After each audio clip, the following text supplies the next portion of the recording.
नमस्कार मंडळी, मी बोलते अनिता. शेती माझे दैवत यूट्यूब चॅनलवर आपले स्वागत. आणि मी तुमच्यासोबत एक रेसिपी शेअर करणार आहे.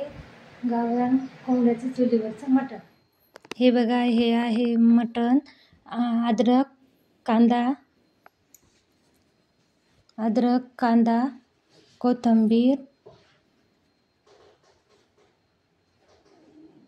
खोबरं, खडा मसाला, लाल मिरची, धनी. आणि हे मटण 3 पाण्याने धुवून घ्यायचं अगोदर स्वच्छ असं. नंतर चवीनुसार हळद आणि मीठ टाकून मटण आपण 10 मिनटं असंच ठेवायचं. हे पूर्ण मसाला भाजून घ्यायचा मटणासाठी. अद्रक आणि लसणाची पेस्ट ही काढून आपण मटण बॉईल करायला टाकणार आहोत.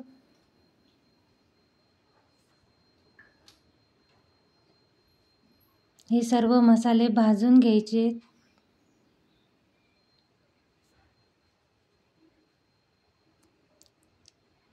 अद्रक आणि कांद्याची पेस्ट आता बनवून घ्यायची मटण बॉईल करण्यासाठी.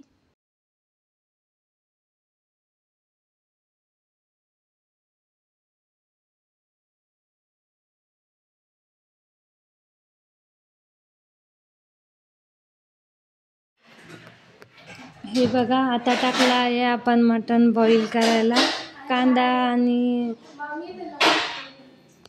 हे बघा, आता हा जो मसाला आहे तो मी पूर्ण पाट्यावर वाटून घेते. आणि आमच्या घरी शक्यतो पाट्यावर वाटलेल्याच मसाल्याची भाजी असते. आमच्या बाबाला मिक्सरवरचा मसाला आवडत नाही.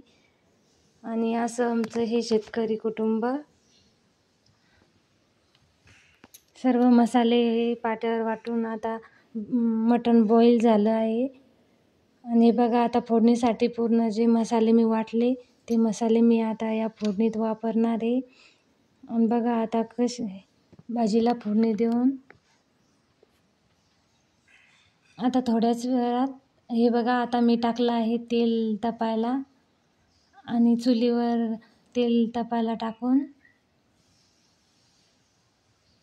आता तेल हे कडक तपलं. त्यानंतर मी टाकला आहे जो तुम्हाला दाखवला आहे टमाटर, अद्रक आणि कांदा, लसूण याची जी पेस्ट बनवली होती ती पेस्ट पहिल्यांदा टाकायची. नंतर टाकायची लाल मिरची. आणि जो काळा मसाला मी दाखवला होता, धनी, फूल, खसखस. आणि हे बघा, चुलीवरची भाकरसुद्धा बनवली आहे आणि मटणासोबत खायला खूप छान असे लागते. या तुम्ही सर्वजण चुलीवरचं मटण आणि भाकर खायला. हे बघा, पूर्ण मसाले असे मी त्याच्यात तेलामध्ये कलसून टाकलेत.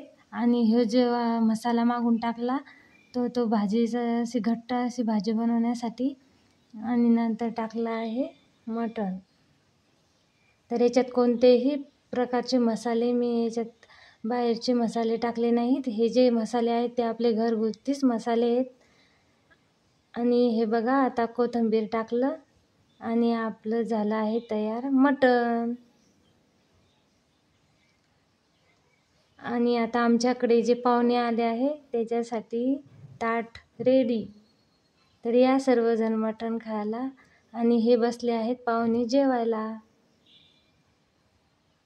तर कसं बनवलं चुलीवरचं मटण हे नक्कीच सांगा.